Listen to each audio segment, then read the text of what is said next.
have Nicole back again. You're like becoming a regular. I It's love it. official. I love Uh, talking to you.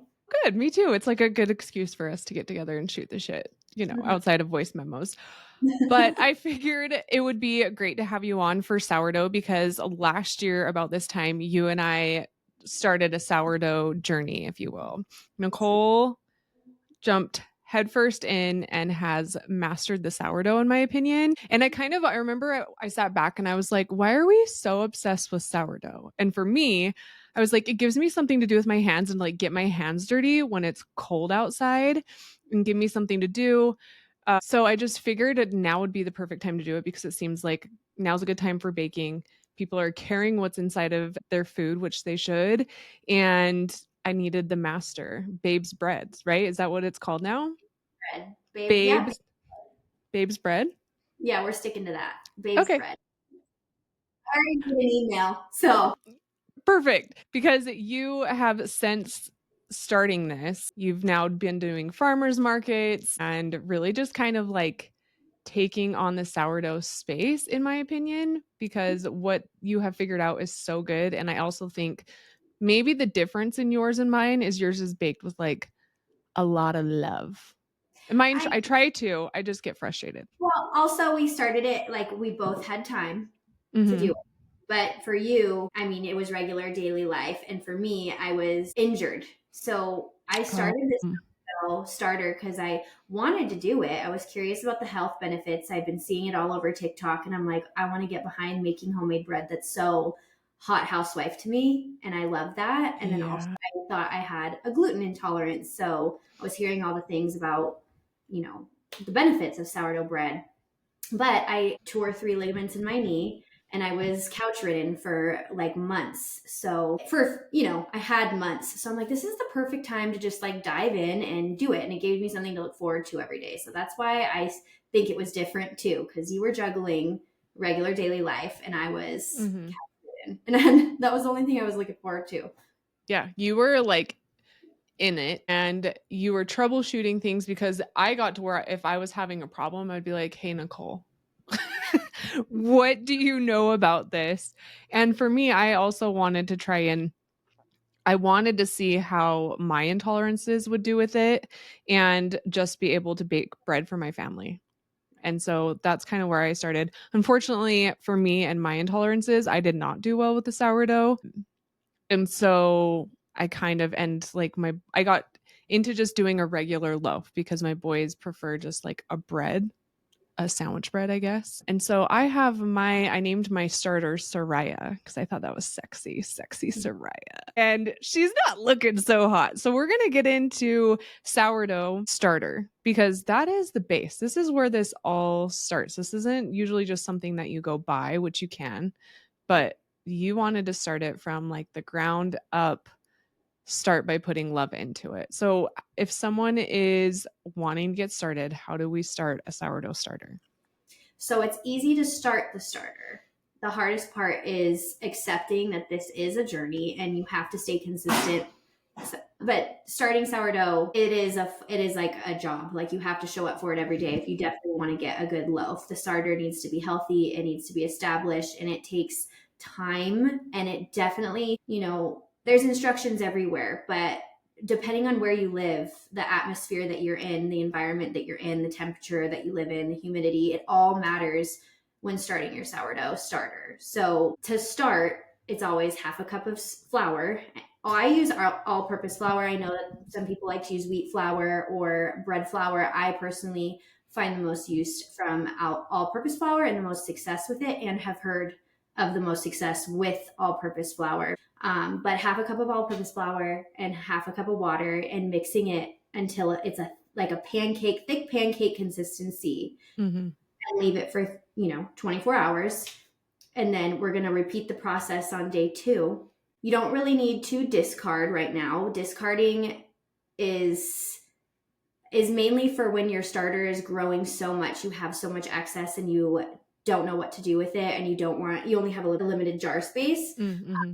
Have to worry about the discard. And it has like it'll create a little layer on the top that kind of smells, and it's called hooch, but you can mix that right back in to your sourdough starter.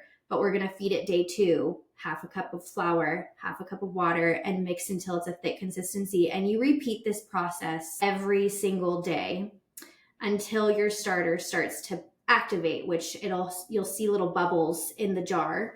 I have mine right here. This is Lucy. This is mine. Lucy. I fed her about an hour and a half ago. So mine's really healthy. It started out like about right here. So it's already doubled in size. And this is going to take some time to do. But those bubbles that you see in there will start to happen day 2 or 3, 4 of your sourdough starter journey. So you'll know it's working. And also, I think what people get discouraged about too is like once you've been doing it a few days, the starter, it might seem like it dies. It'll stop bubbling. I don't know if you had that experience. I think you did. Yeah. Where it's like it's not doing anything. At first you're excited, it's doubling in size, and then it just stops and it stays stagnant for a really long time after that until it starts doubling in size again too.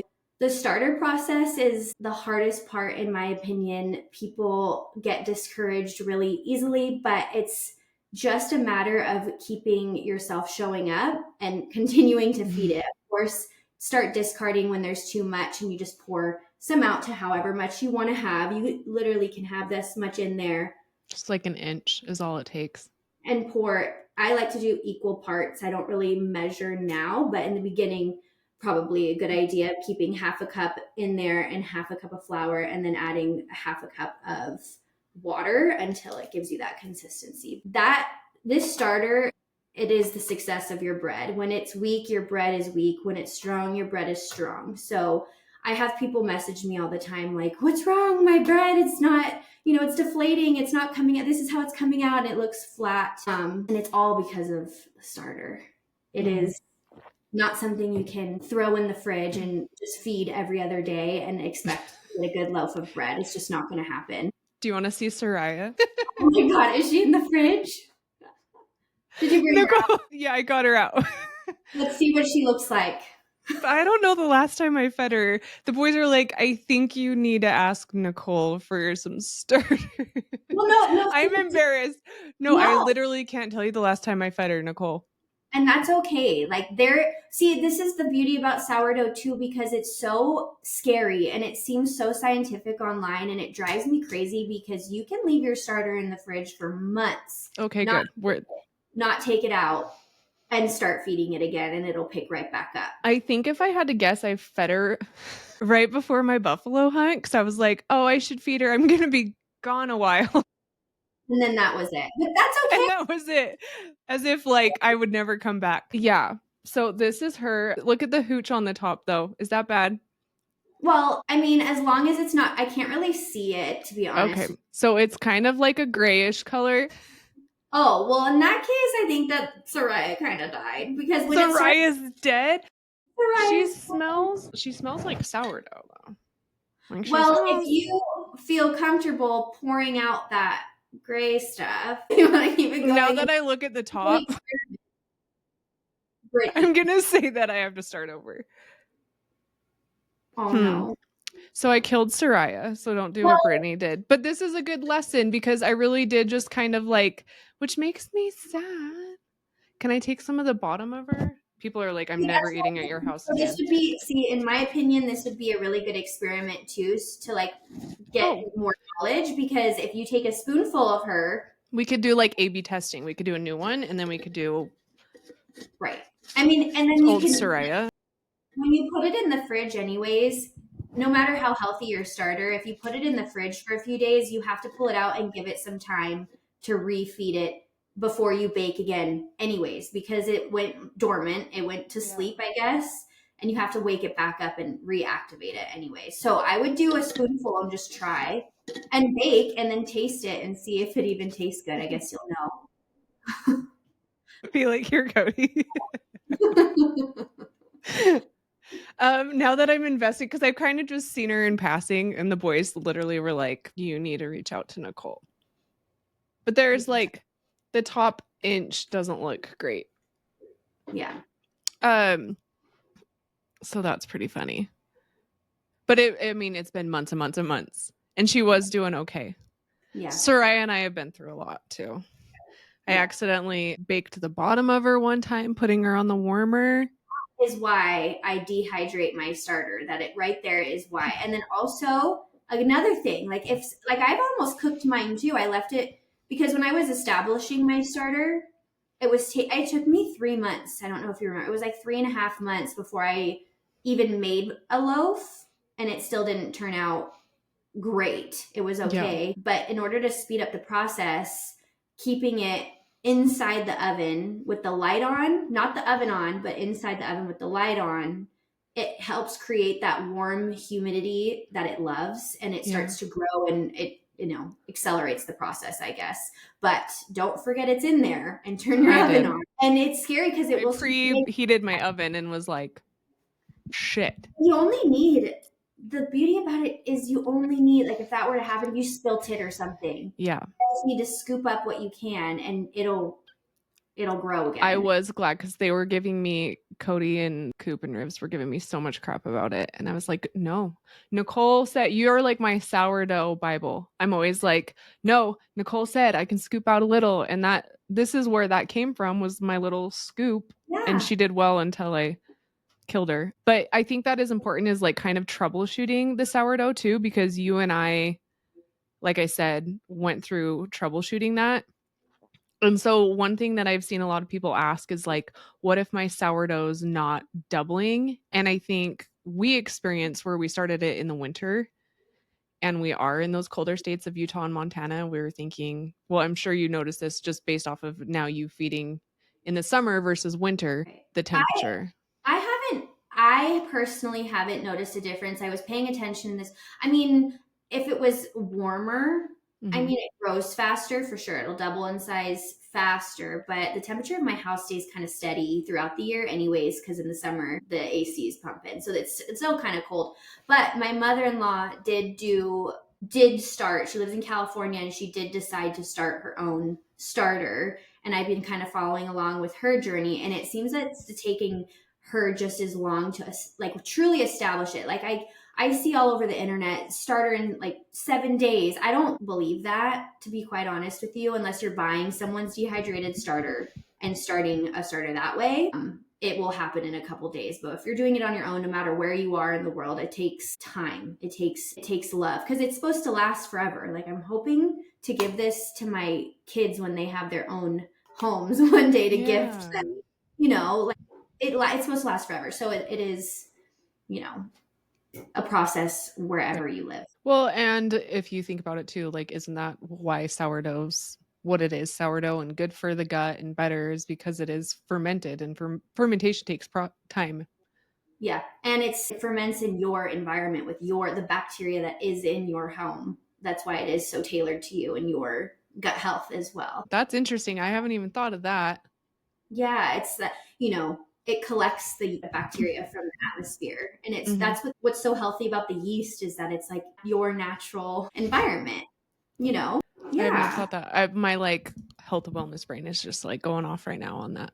How yeah, interesting. and that's why the gluten people who have a gluten sensitivity. I mean, your case is a bit more severe, and it did affect you, and you couldn't unfortunately use it. But Hmm. other people, it does help them process the gluten better, because the enzyme in that bacteria helps break down the gluten, like, while it's in the process of being made. And that's what the starter is. It helps break down those enzymes so you can digest it easier. So So, interesting. yeah. Science. Oh, Yeah. sourdough troubleshooting. And that was something too, like you mentioned, the being able to see your starter. A glass jar is best. I definitely think a Like glass just a jar. mason jar to start off. Yeah, a little mason jar.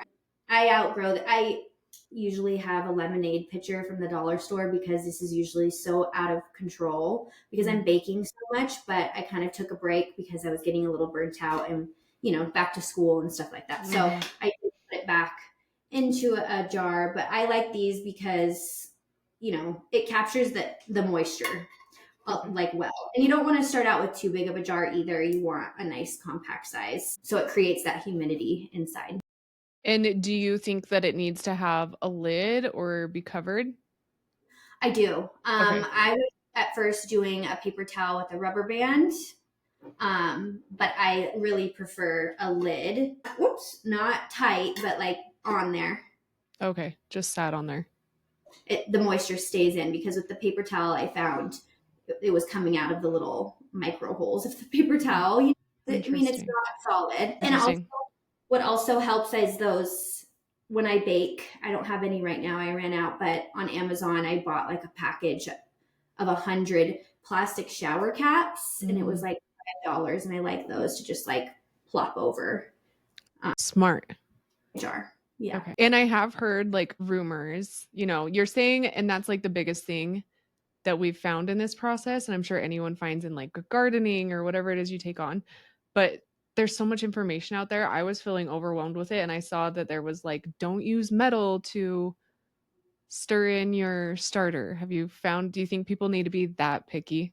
No. Yours is thriving. I literally use a silver spoon, like a silverware spoon. Mix mine. People do get very science-based about it, and that's fine and great, but they have full-on micro bakeries, and their bread is gorgeous and stunning. Most people aren't wanting to like make it an art. They just want to make it for their family, and bread is good. The bread is good. But no, I have here, so there's like, conflictions about a banneton. Can you have it proof in a banneton? Do you need a specific bowl? Do you need whatever? But I have proofed my bread in just a bowl like this with like a towel lined and then the shower cap over it. There is no product that you need to make sourdough bread. You can make it with whatever you have at home. Totally. I think like that's the biggest takeaway in all this too, because it can feel so overwhelming. Is one of the best things I heard is like, people were bringing their sourdough starters over since like the test of time. Like they brought them over in freaking covered wagons and stuff. Yeah. It can survive the plains. It can survive hanging out in your house. If I'm remembering correctly, sourdough was found from Egypt, and it was found dehydrated. It was like, like if you spill it on the side, like if it spills over and it hardens, that's dehydrated starter that you can activate and reuse. And they found it in like ancient Egypt in like a ceramic bowl, and they rehydrated it, and that's how sourdough bread came to be, if I remember correctly. Like it's like 1400 years old or something. I don't know that.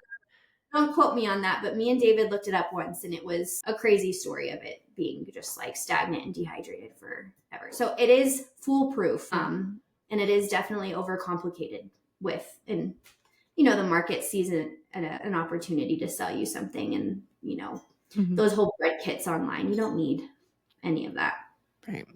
So the sourdough starter is as simple as having your glass jar with a lid, a half a cup of all-purpose flour. Is that what you said? Half a cup of all-purpose flour. And then a half a cup of water, or just till you get a thick pancake consistency, right? Yep. Should I go get a spoon so I can show? The consistency is like thick. Yeah. I mean, it's rising, so it's a little airy, but hopefully you can see. Yeah, no, that's super helpful. It's not runny. It takes a minute to come off the spoon and like kerplop. Yeah, you want it to heavily drip off the spoon. Totally. That's good to know. So sourdough is fairly easy. It just takes time and patience. And if they're not wanting to go into this venture starting their own sourdough, they'd rather just, like you said, get the dehydrated starter. Lucky for us, I will be getting this now because my kids have requested that we just take Nicole's. Nicole does sell dehydrated sourdough starter, correct? Yes, I do. Yes, I do. How do they go about getting that if they're wanting to start there instead? How does that work?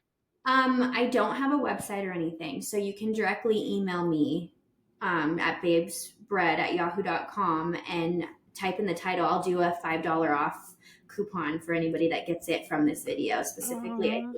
I usually sell it for $20 just because I do give a good amount for backup, and it lasts forever in your pantry.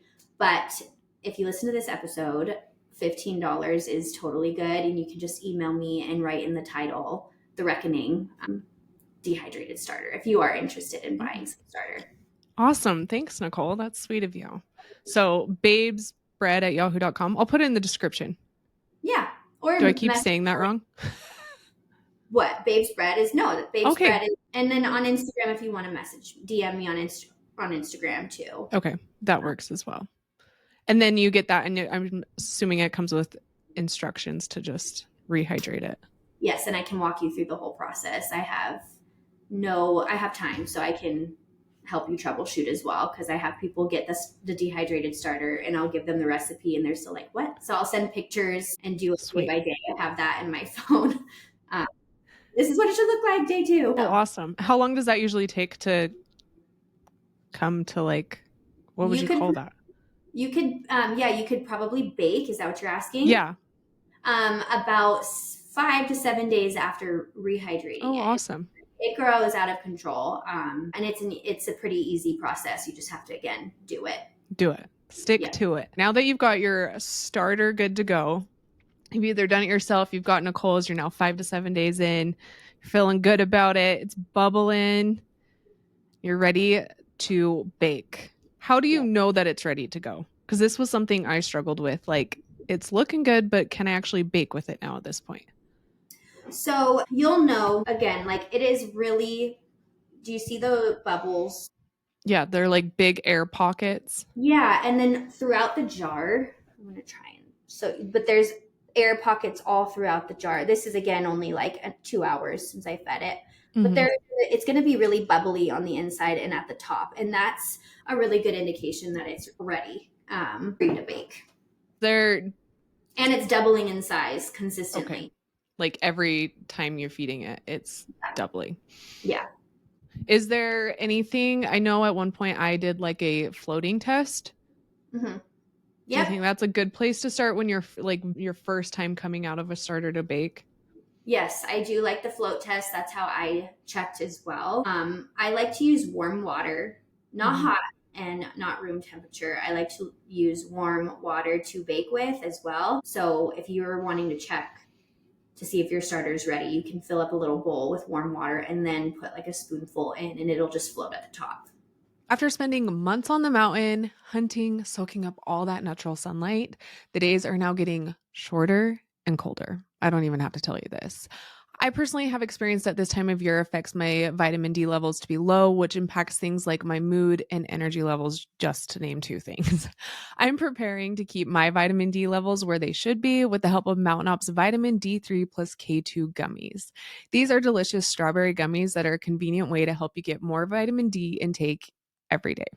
Adding this to my daily routine has helped me conquer my days, whether I'm on the mountain, in the gym, working, or being a spouse and parent. You can get your Mountain Ops Vitamin D3 plus K2 gummies at mountainops.com today. A few of our favorite other things in the cooler months that we love from Mountain Ops are their down jackets, their merino wool collections, their hoodies, the Slumber cider and salted caramel drinks. I love sipping on a warm drink in the winter. And we love our deep, restful, rejuvenating sleep. Hydration is also super important in the wintertime too. So be sure to check out their Pineapple Hydrate. It's the one back there.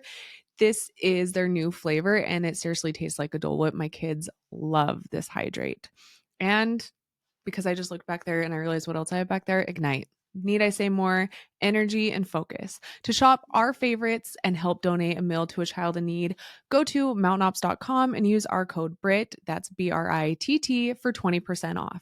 Again, that's mountainops.com and use our code BRITT, BRITT, for 20% off. Okay, easy enough. So now your starter's good to go. You've checked all that.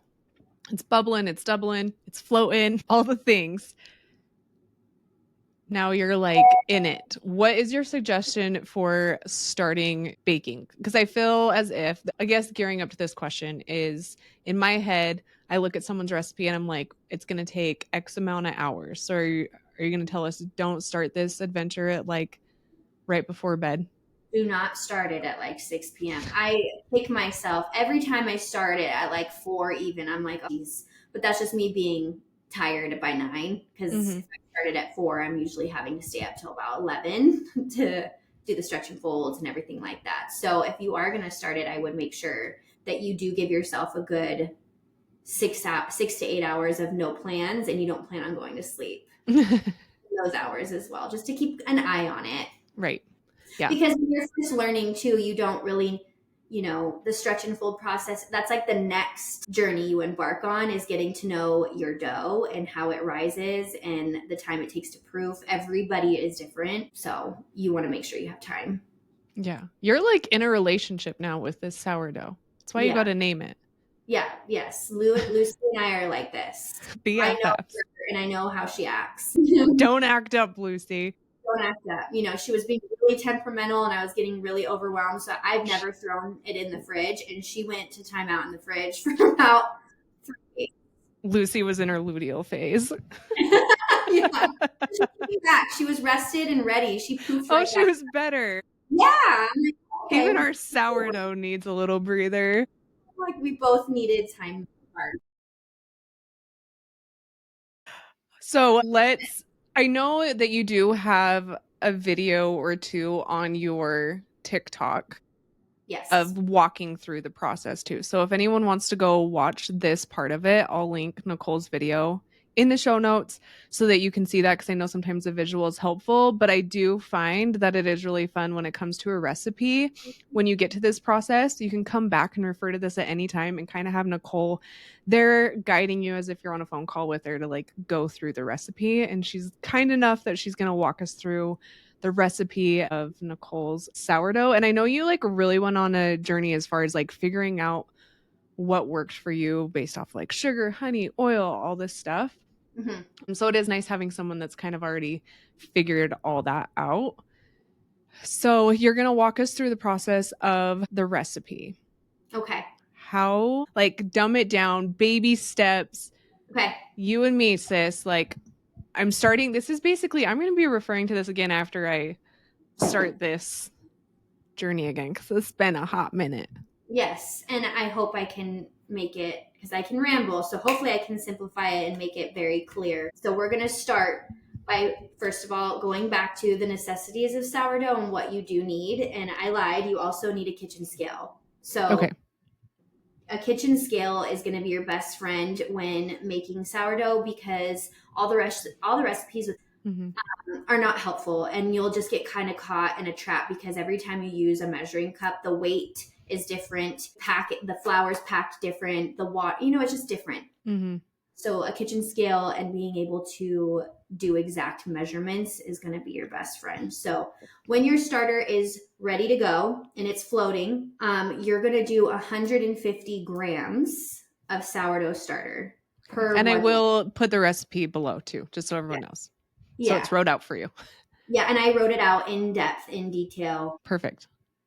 So it's easy to follow. 150 grams of active starter. So active starter means it's risen to its peak and it just is starting to fall down. So again, knowing your starter and how it acts, which you will get to know pretty quickly, but it doubles in size and you want to catch it as it's kind of falling, because it'll be a little bit hungry. 150 grams of active starter, and then you want to do 350 grams of warm water.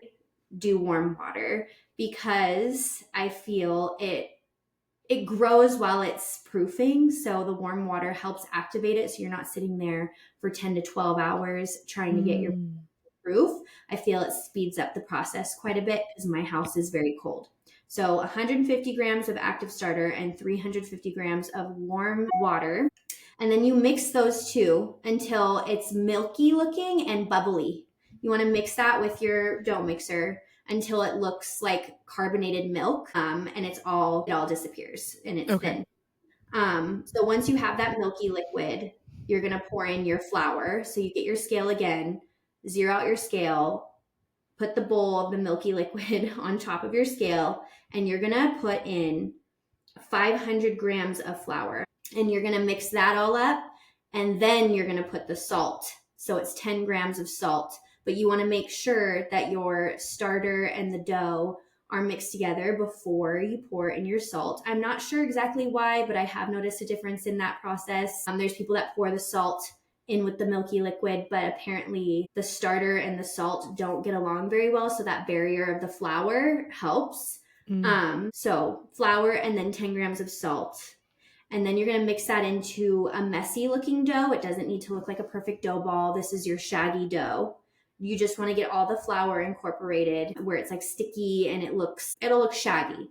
So then you cover that up with plastic wrap, or some people, you like to use a wet towel because you want to lock in the moisture in the bowl. You don't want it to start to dry out. I find the best is those shower caps or like tight plastic wrap around your bowl, and you're going to let that sit for 1 whole hour. And then you're going to do your first set of stretch and fold. So after that hour, you're going to come back to your bowl. You're going to wet your hands just a little bit, and you're going to fold the dough over and like turn the bowl, scoop and fold. And the first set of stretch and folds, you can do it more. Some people say just to do 4, like 4. Because it's like a quarter turn, right? Right. So are you grabbing the dough from out in front of you and bringing it back towards you and then quarter turn? Yep. Is that what you're doing? Yep. And you're scooping it all off the side of the bowl, as well as you just want to roll it into a ball. Okay. So grab from out in front, scoop it towards you, quarter turn, out in front, towards you, quarter turn, so that you make 4. But for your first set of stretch and folds, the dough is going to be, you want to fold it more because you just really get it as smooth as possible for the next set of stretch and folds. Because it was the shaggy dough, it is going to be more sticky to work with and a little bit like loose and sticky consistency. It's not going to be a tight ball. So I would do like 8 quarter turns. Okay. And fold and fold. And then you're going to cover it again and perform 30 minutes later, 30 to 45 minutes later, because you don't want it to keep growing before doing another set of stretch and folds. You want to cut it off and then like re-stretch the gluten in the dough is basically what you're doing. So the second set of stretch and folds, just a quarter turn. So you do it 4 times. And then you leave it again for another 30 minutes and repeat the process. Do this like 2 more times because you really want your dough ball to look smooth and not really sticking to the bowl at all. That's what you're looking for. You want it to like hold its shape by like the 4th set of stretch and folds. And then that's when you leave it and you let it do its main proof. So that's the next step, is just watching it and knowing when it's ready to be pre-shaped. And this is why it is overcomplicated, because it's figuring out the texture and it's figuring out what to look for and when to pre-shape. So let's see how best I can explain this. Your dough ball, each time you do a stretch and fold and come back, you're going to notice it got a little bigger. So it's growing. And when you leave it for your proof, it's going to fill your bowl. It's going to double in size and fill the bowl that you have it in. You're not going to do it in a banneton, by the way. You're going to probably do it in a regular bowl. So when it's ready, enough room for it to grow too. Enough room for it to double in size. When you're ready to pre-shape your dough, you can start like tilting the bowl that you're shaping it in to tell. That's how I tell that my dough is ready, that it's kind of starting to slide easily out of the bowl. Okay. Now, your dough's not ready if it's sticking and it's like you're having to like pull it out of the bowl. Your dough is not ready. It's underproofed. So it is a matter of time and patience and getting to learn that part where you're like, okay, I'm ready to pre-shape it. Mm-hmm. So do you have any questions so far? Because that's a lot of information. No, I think that's fantastic. Because that's what I was going to ask, is like, what do they need to look for? So it should be doubling in size. As you go through this process, you want it smooth. And then to know when you're done with stretch and folds and you're ready to go on to shaping, it should easily be coming out of the bowl by itself. Right. I mean, you might need to give it a little nudge, but you don't want like the stringy dough connected to the sides of the bowl. You want it to slide right out. And it doesn't just plop right out. It does take time. Like you flip it upside down and it slowly comes off of the bowl. That's okay. It like peels away. Yeah. I think that makes sense. So when you're done with that, that's when you start the pre-shape. Now, there's 2 proofing processes. You just want to break it up with the pre-shape because you want to kind of stretch that gluten one more time, shape it, and then put it to sleep in the fridge. And shaping is kind of hard without doing an example. So this is a video I can post on my social media. and make note of. So if you guys do refer back to my page, you can kind of see what I'm talking about, because it is hard to explain without having a dough in front of me. Mm-hmm.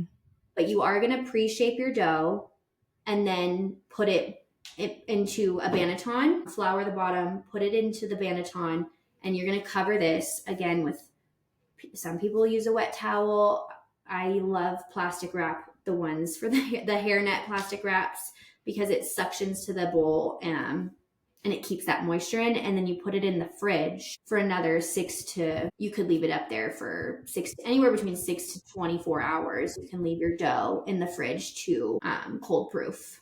And that's where the flavor comes in, where it slows down the proofing process, because you're proofing on the counter at first after your stretch and folds, but it's warm, it's growing, it's going at rapid speed, and then you put it in the fridge and it slows the process down so those acids really can develop that flavor. Oh, interesting. So now it's been in the fridge 6 to 24 hours. How do you know when to pull it out of the fridge when you're ready?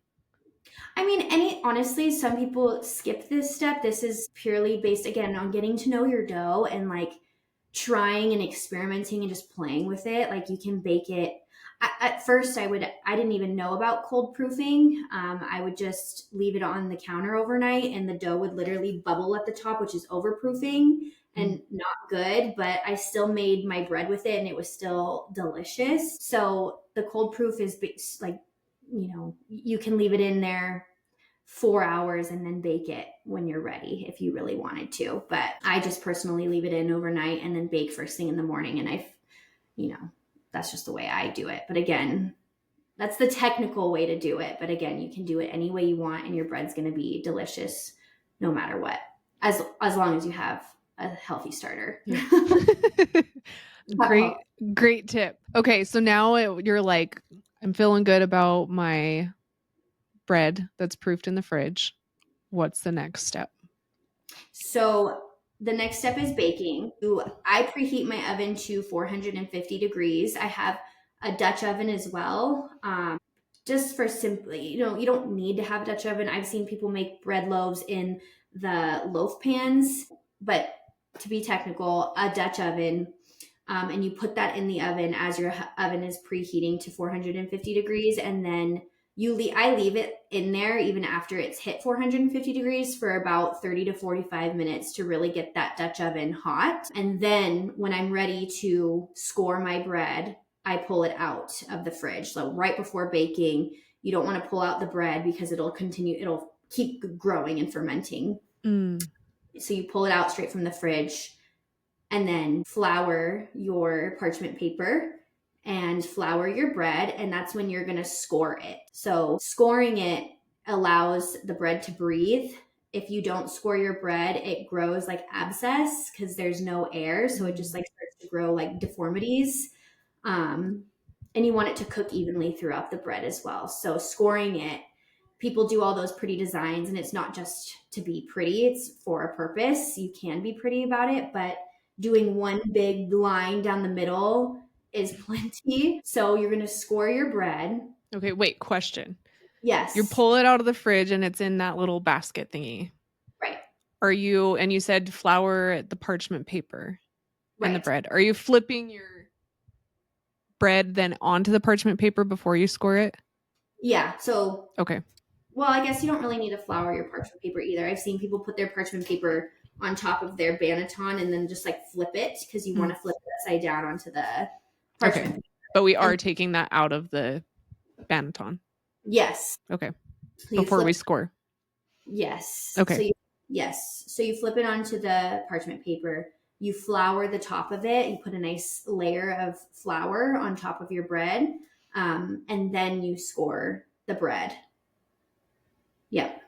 And then from there, you take it and you take the lid off of the Dutch oven, obviously. You put your bread inside the Dutch oven, and then you put the lid on top, and you bake it covered. I bake mine, again, depending on your oven, the chimes can change, so just keep an eye on it. But I like to do mine for 25 minutes covered, and then I uncover it and I cook it another 20 to 25 minutes, depending on, my oven is temperamental, and like some days it's like not cooked enough at the top. I want a little crispier, and sometimes it's like getting crispy really quickly. So yeah, it doesn't take long to bake, and you want to bake 20 to 25 minutes with the lid on, and then 20 to 25 minutes with the lid off. And then you take it out and you let it sit for an hour, and there you have it. It's a process. And that's it.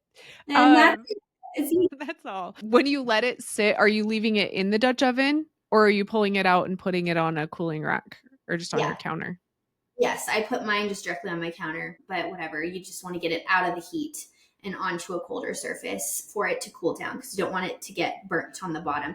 I've seen people throw ice cubes in their Dutch oven. If you see people do that, like, I've never done that. And well, I have done that, and I ran to the store real quick because I needed more flour. I was baking for the farmer's market, and I put ice cubes in my Dutch oven, and my kids called me like 5 minutes later. The house alarm's going off. Something's burning. So I never did that again because steaming in my oven. But yeah. Do you have any questions? Yes, a few. Because I know this is kind of where, again, I referred to you when I started baking, because you had been baking by this point and figuring things out. A lot that I've seen when it comes to baking the bread is people, and this happened to me, was the bottom was burning.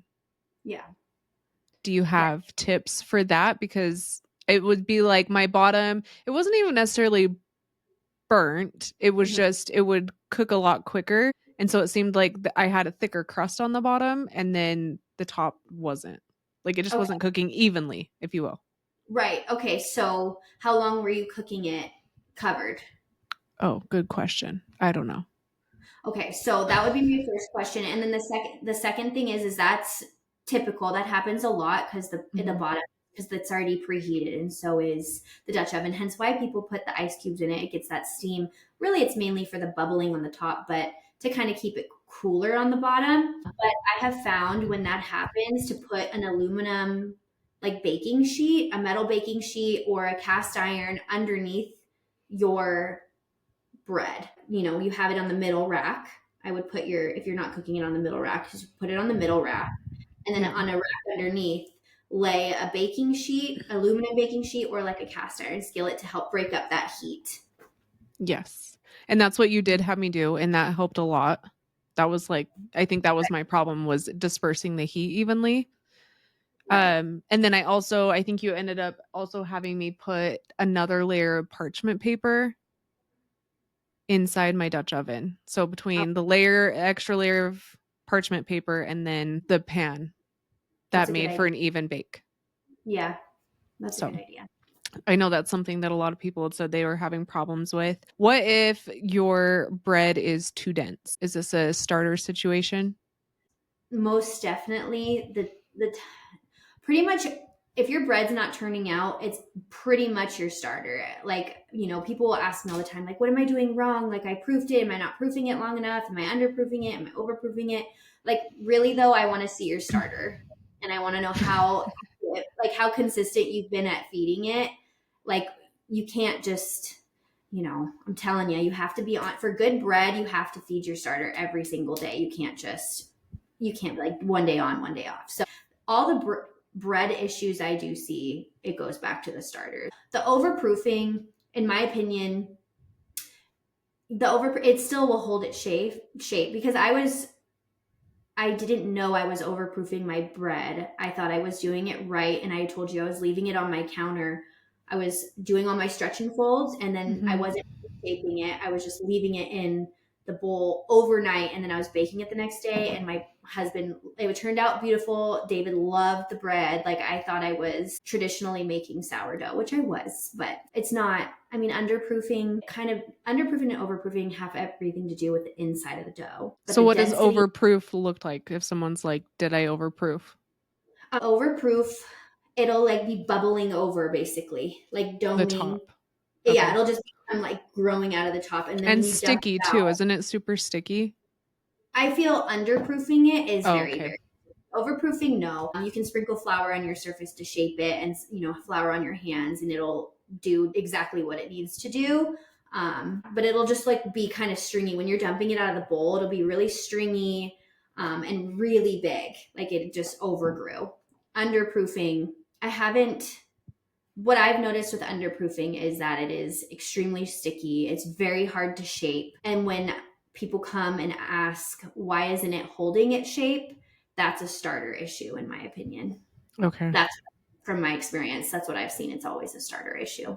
So just go back to the basics. Make sure that Yeah, you're feeding your starter and your starter is ready before you bake. right. And I know that's frustrating because you want to like, it's like, I want it now mentality. You want to bake and you want to bake now because you're excited, but you Mm-hmm. have to. I do have, if I can find Sourdough is like gardening. That's what I decided in the process. Is like you have to just keep putting love into it and patience, and then you reap the fruits of your labor I'm going to try later. and find a picture. And I like what you said at the beginning because me and you both like we're so excited to garden when summer, like spring comes around. We're like itching to get out there and garden and grow our veggies and flowers and stuff. And then when the season's over, you have this like break because you're like, okay, I'm tired of this now. I'm Yeah. ready to stop. And then you have this break in the fall. And then once winter hits, you're like, okay, I want a project. Like I want something. So it does kind of give you that like getting your hands dirty for a season feel, Yeah. you know? Yeah. And to be able to like bake bread, like what a flex. There's nothing better than being like, I made bread and watching your family eat it and enjoy it. I like get off when David brags about my bread, and he always brags about my bread, and he like tells all his friends he wants me to make everybody a loaf, he wants me I to bring love everybody a loaf. it. Sexy. You're like, take another bite, David.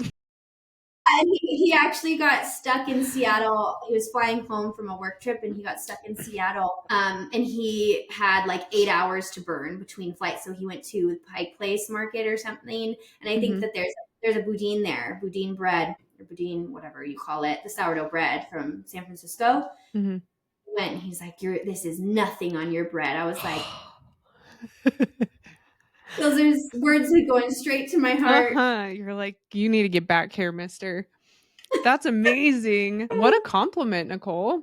No, I mean he hypes me up when it comes to my bread, and he'll tell anyone and everyone that will listen about my I bread. love it. Well, I always see too with the bread that you guys are, a lot of times I know you'll make sourdough before he goes on hunts or you guys are out hiking. So then you guys can have sourdough and like your Yeah, deer sausage up on the mountain. and there is like Like, the best. what? I know. It's so good too. After you've hiked along along a long hike, a brutal hike, you have that bread in the back of your in your pack with the deer sausage and the jalapeno cheddar deer sausage, especially. It's like Yeah. a whole charcuterie in the mountains. And like that is the most primal thing you can do. Sausage that you guys harvested, bread that Nicole baked up in Yep. the mountain. What a date. Just because the weather is getting colder doesn't mean you shouldn't be thinking about upgrading your cooler. We still have plenty of adventures to take, food to keep cold while you're going on them, and you want to keep them from getting soggy. There's nothing worse than reaching in for like your snack and the paper's wet and soggy or your cheese is soggy. Plus, you want to be able to keep those drinks cold, keep those mountains blue and the water refreshing after that hike. Not to mention, be able to keep your meat cold on the way to the butcher or taking it home. So, where are you going to put all that? In a cooler that's ultra lightweight? Are you going to be able to keep those drinks cold, those mountains blue, and your food organized? Are you going to be able to keep those snacks easily accessible? How about knowing that your cooler can float upright every time? No need to panic on the duck boat anymore. Rugged Road Coolers offer all this. And they have new sizing. They have the smaller V25. This can hold up to 25 12-ounce cans. It's kind of like a cool, bigger version of a lunch pill, but it still has all of our favorite features of the Rugged Road, the flip top, and the snack rack. Plus, now they have the big daddy of them all, the 115. This sucker will hold some meat, and we're excited. Ours is currently on its way. Like I mentioned, the Rugged Road is ultra lightweight. As you can see, one hand, it has this flip top, which I think would be super nice come duck season to be able to, one, sit on an extra bench, and then two, be able to sit and make your food on something, some cup holders as well. And then, like I mentioned, inside it does have the snack rack. So you've got a place to put your things, a divider so you know whose drinks go where and what. and it has top of the line ice retention. To get your new cooler, go to ruggedroadoutdoors.com and use our code LONG, that's LONG, for 10% off your next cooler. Tell them we sent you by going to ruggedroadoutdoors.com and use our code LONG again for 10% off your next order. Speaking of like taking bread somewhere, and now that you've got it baked, how do you store your bread? What have you found is the best way to store it? So I just, in those bread bags, I have bread bags. You could use Ziploc baggie. You could do anything, foil if you wanted, saran wrap if you wanted to. I just keep it in the pantry, and I feel that my bread lasts a week. My parents just visited, and they requested multiple loaves of bread to bring home. And my mom did. My mom got home, and like 3 weeks later, she had it frozen. I didn't know she froze it. But then they freeze a loaf, and they did defrost it, and she said it was fantastic. So I know that they freeze well too, which is good to know, to make them in advance. That was going to be my next question. If you decided to like really batch a bunch of stuff, if you could freeze. So that's nice. Yeah. I feel like that's something I could do, is be like, I ebb and flow. I'm like, I want to bake this weekend. And I'm like, I don't want to. Yeah.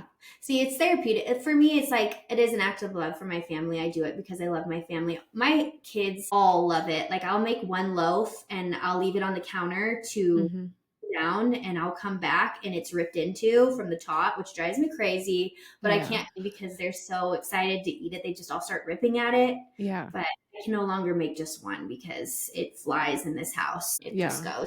I look forward to starting, because as I told the boys, I'm like, they're like, why haven't you? And I'm like, well, I've just been making your guys' quick like sandwich bread, which I enjoy making, but they have been like, I haven't tried sandwich bread, but killer sandwich bread loaf. I've seen your pictures. Thanks. Yeah. So that one's a quick one, but I'm like, I do want to, now that, you know, that we're back into winter and I have getting my time back, like, I do want to start making some sourdough loaves for them.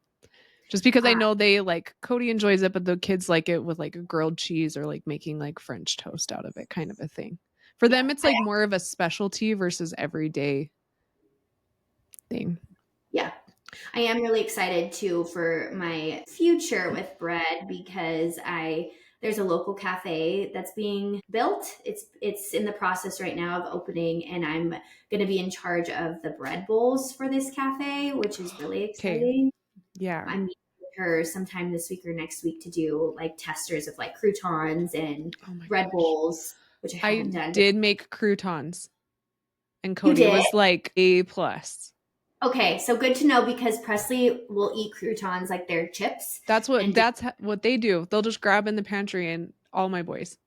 Okay, so I need to definitely get on that now that you said it, because I'm trying to think of different ideas. I'm only a bread baker. I'm not like, I can't make a cake. If my life depended on cupcakes, look like crap. Like, it looks like my daughter, my 6-year-old, made them, and that's fine, whatever. When it comes to bread, I definitely know what I'm doing. Yeah, you do. Things I could do. I can't wait to see your bread bowls. I know. I'm really excited to play with that. I just need to set aside the time to play with it. Yes, I can't wait to hear how that goes. I do want to show you an example of bread that has a weak starter. I found the picture. Just if you can, hopefully you can see it. And if not, you can send it to me and I'll plop it in. So can you see it? Yeah. I baked a loaf like that a couple times. Yes. And that's okay. Like, again, like, you have to try. And this is good though. It's good practice anyways. Like, the whole stretch and fold process is, so you have the learning curve of starting your starter and establishing that. And then you have the learning curve of getting to know your dough and how the stretch and fold process works. And then you have the learning curve of when to bake. So there's 3 different ones and 3 different stages, in my opinion. And this is always the second stage. Like, I get pictures often of like, what am I doing wrong? Why does my bread look like that? And to give the audience that's listening an idea of what it looks like, can you describe it? It's like, it looks almost like underbaked, like pale and shiny. It looks like a giant roll. That's the best thing I could probably. That's a giant roll. That's a good description. It does look like a giant roll, and it looks, the color, it's not like golden. It has like a couple golden spots, but it's more like white, and it's not. It just looks bad. It doesn't look. Yeah, it That's does. not. It looks like a roll, like it has like that roll sheen to the outside, and it doesn't have that crust that you would picture So that's sourdough. also an example of just a weaker. It's going to be good bread. I hope that you can see that. It's Yeah. still going to be good bread, but it's just your starter isn't established. Do you have an album in your phone just named sourdough? I should, I should. It's just a massive. So I also want to show an example of like overproofed. Okay. Okay. Yeah. Because in my opinion, there's no such thing. And overproofed would be when it was super bubbly and huge. So you can see, I mean, it is a tight ball Mm-hmm. and it's not like a big loaf, but it does have that, coloring, and it is a delicious loaf of bread. Yeah. That one has There's, the coloring of a sourdough. The yeah. And crumb. Is that what it's that's, called? A crumb or a crust? yeah, the crumb. And that's when I was like, oh my God, I'm doing it. And Yeah. then I just kind of perfected it from there, and it was getting better and better and prettier. But I was still overproofing. But But then yeah. you learned. No, those are great examples to troubleshoot. And like you said, you're happy if people reach out and ask because you have been there, done that. Our And I'm all, text thread for a while was just like each of us sending pictures back and forth of like sourdough steps. Like, here's my starter. Here's it doubled. Here's it in a bowl. like, I'm trying to get my grandma, so I'm trying to get my mom on board, and she's like, I know how time consuming it is because you do it, and she's not there. My mother-in-law just started it. We're supposed to have like a FaceTime day of her trying to bake it for the first time. I'm not sure if Fun. she baked it or not, but my grandma too, who's like almost 90 years old, I love her dearly, and she's like, I just gave her dehydrated starter to walk her through the process of rehydrating it, but it just makes it so much more fun when you have a buddy, Yeah, and like keeping each other accountable and talking about it's fun. For totally. me, I talk about sourdough Yeah. all day. No, I was glad we had each other to talk about it because like, just a venture to start off and like troubleshoot. And then it was nice having someone that I always enjoy that you like when you take something on, you are going to research every little tidbit, figure it out, and like go full force into it. And so that was helpful for me where I was like, okay, let's start it. I was determined. I was like, yeah, when I'm going to start something, I need to figure it out. And then I'll figure it out, and then I'll never do it again. So it's good that this stuck, because Yeah. typically I take on a project, I'll learn everything I need to learn about it, and then I get bored and I move on. But this one stuck. So Yeah. And you were like highly requested around the area in Montana that you are for your bread. Like yeah, people I know love. it's amazing. I really love making it too. I have a clientele, like a circulation of clientele that orders bread pretty much weekly. All the ladies at the local bank buy my bread, which I think is so cute, and they always place their orders on Monday for Friday, and I go drop it off. And my name's getting out there in the town, and then one of my friends owns one of the mercantile store in downtown and is also, she's working on a cafe because we don't really have very many places to eat out, and wants to incorporate my bread. And she got a whole bread oven, or a huge conventional oven or whatever. She said an area for me to go and bulk make even for my own orders, which is really Wow. exciting because I'm trying to do a lot from home, and it just gets everywhere, especially with 3 kids and stuff. I don't want to be scrubbing constantly. So Mm-hmm. access to a kitchen and like a proper oven, a big oven, That some would be big nice. fridge. Yeah. So I'm excited about It where makes this can me go. so happy for you, especially looking back, like a year ago and having conversations about like, wouldn't it be cool? Like, first, I want to make it for David and my kids. Yeah. And then you could tell that your passion was definitely growing and it was something that you were good at and kind of seeing that passion take over and like now where you are. Just, Yeah. I'm proud of you. It makes me really happy for you too. There's definitely things that we're gifted with, and this is one of those for you. Not Thank so you. much me, but I Well, have you. I just love it. I don't know. I didn't anticipate me falling that much in love with it either. I didn't, again, was just making it for David and trying to be a housewifey, and it stuck. And I can see a future for myself with it for sure. Mm-hmm. And how cool that you're teaching your 90-year-old grandma to do something like that and you're passing that on to that generation because it just seems like that's almost something that would Yeah. be reversed. And so I find that so fascinating and how cool that there's not a lot of things that you can start that you can continue to pass down through family. And I think that's why recipes are so important and cooking and spending time in the kitchen with your families Yeah. That's what I is so think of special. grandma too, because my first cookbook, my mom had all my grandma's recipes photocopied for me, and she put it in a binder called Grandma Wolford's Recipes, and I have that binder, and it's just all my grandma's recipes, and I use it all the time. And when I think of cooking, I think of my grandma. So I also think it's really special and sweet because she is getting really, she's getting older, and like we don't live near each other, but she was definitely one of the ultimate females in my life. So having this like project to do with her right now, I think is really special. That is really special and how cool. Like, thank God for technology. You guys can sit and FaceTime and kind of get that in kitchen experience that you used to have. Totally. If she's anything like my grandma's in the kitchen, I hope she kind of just like yells at you a little bit. Oh God, no, we are laughing hysterically, like about to pee our pants. She is hilarious and just the sweetest thing ever. Oh, fun. Yeah, she's never yelled at me ever in my life. You don't get called a little shit? No, that's my grandpa. That's her husband. Okay, got it. A little shit is exactly what we. So that's when you said that. Yeah, that's great. That's funny. Are there any things that you found yourself like running into lessons that you learned through sourdough that you feel like would be helpful? Like you wish someone would have told you that sooner? I just wish somebody would have really made it clear that it is a process and a commitment. That's all. Because I feel like it is glorified on the internet and it's made to look all cutesy and romantic when really it's like it is a commitment. It's you're not going to start something and then have it be successful every time. For sure. That's not reality. Sourdough it's not easy. It's not. It's complicated and it takes time. So having someone be honest with you about that and not like, just take 7 days, no. So, I mean, other than that, I mean, I don't know. I don't mind learning the things on my own, and troubleshooting and, oh, I'll do it this way or I'll do it this way. That's kind of a hard question to answer.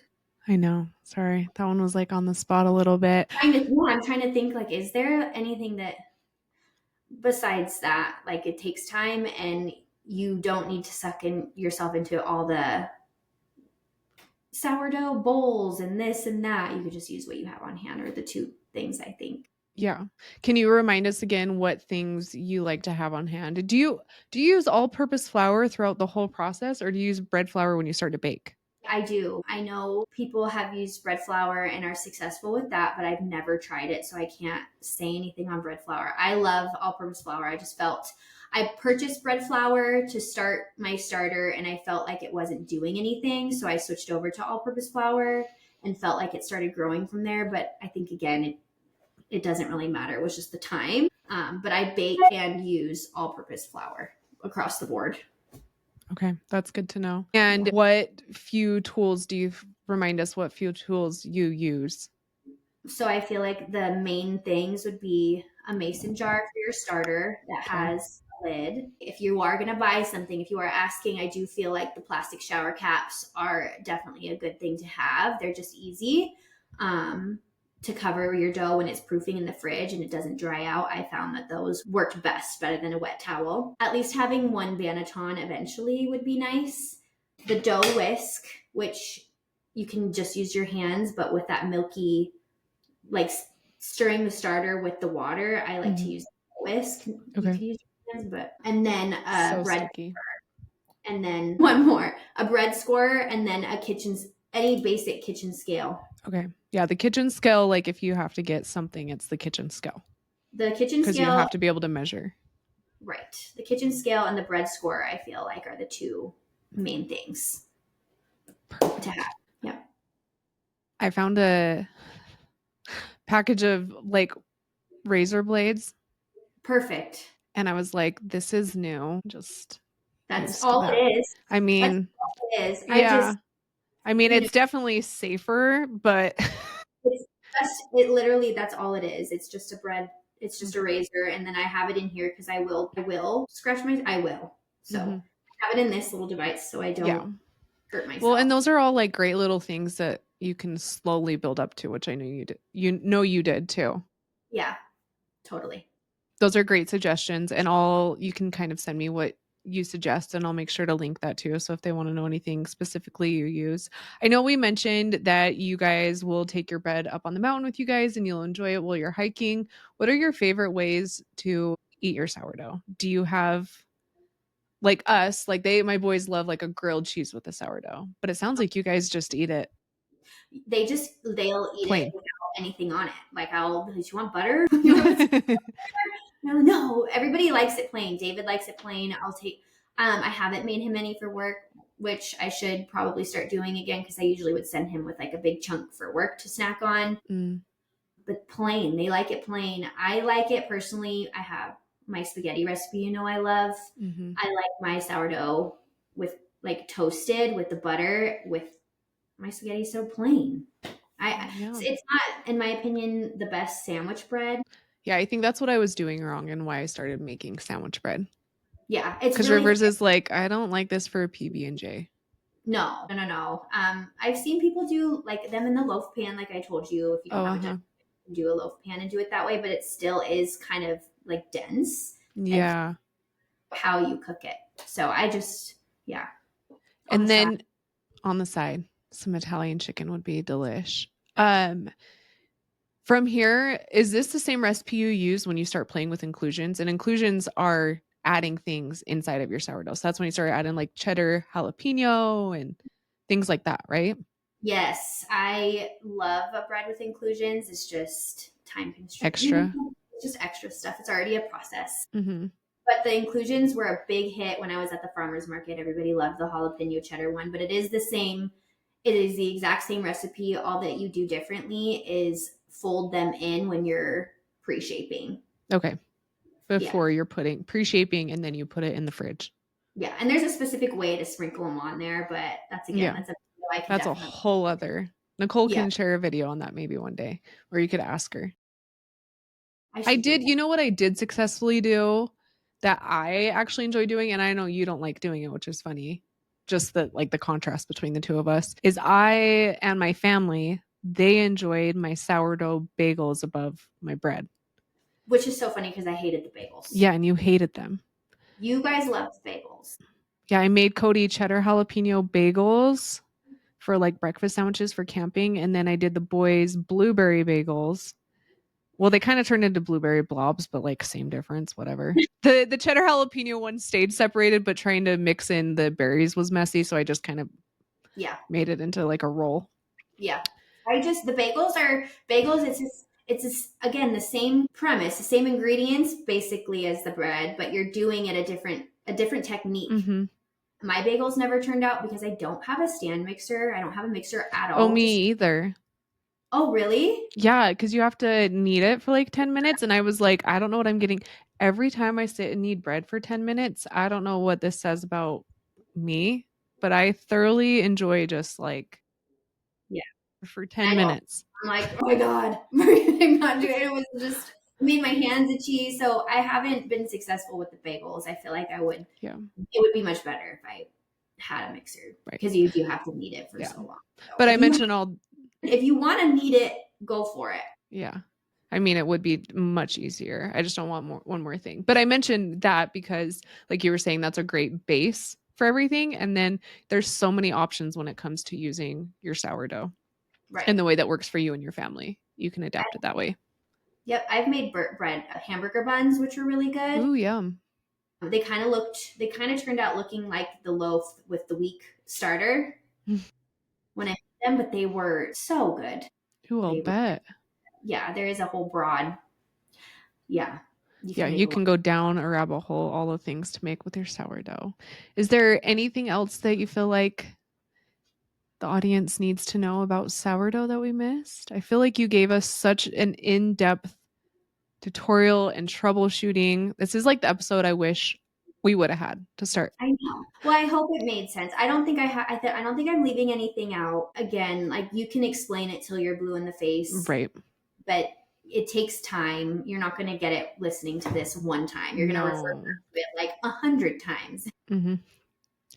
But yeah, I think I covered everything unless, yeah. Oh, I think you did a fantastic job. I appreciate you sharing all of your knowledge with us. I'm definitely going to be listening to this when I start back up again, start a new sourdough starter.